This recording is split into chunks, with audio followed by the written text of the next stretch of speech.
Over half the people who die in the U.S. are cremated. There are many ways to preserve their ashes for posterity, including placing them in a mausoleum or a columbarium. Both are cemetery structures for the deceased, but there are important differences between the two. In this chapter of the Essential Buyer's Guide to Private Family Mausoleums, we'll give you an above-ground interment and cremation niche guide to how ashes are buried in mausoleums and columbariums.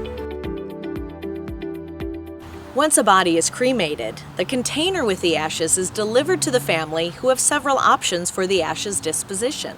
They can scatter the remains, place them in an urn, place them in a personalized cremation marker or cremation monument that will be set on your property or in a cemetery, bury the cremains in a grave in a cemetery, entomb them above ground by placing the ashes in a niche or mausoleum in a cemetery.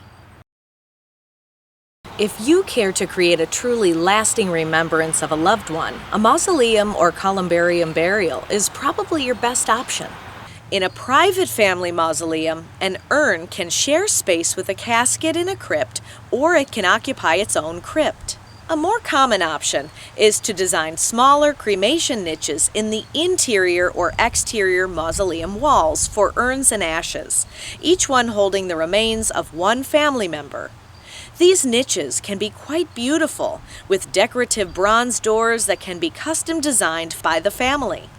When the time comes for the ashes or cremation urns to be placed in a niche, the niche front is removed either using a bronze rosette or suction cups. The ashes or cremation urn placed inside, the niche front is then put back and permanently sealed. A group of niches for ashes or cremation urns is called a columbarium. A columbarium can either be a freestanding granite structure or incorporated within the construction of a mausoleum. A columbarium inside a walk-in mausoleum building or on the outside adjoining the mausoleum can have dozens of cremation niches in a relatively small space.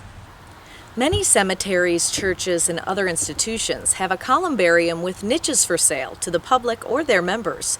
These can be quite large and are an option for those who do not mind sharing a space with non-family members.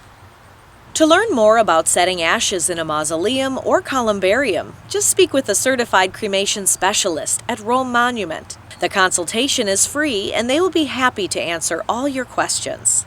Next, in the Essential Buyer's Guide to Private Family Mausoleums, we'll look at the differences between walk-in and non-walk-in mausoleums. Click a video link to watch the next chapter or the whole video.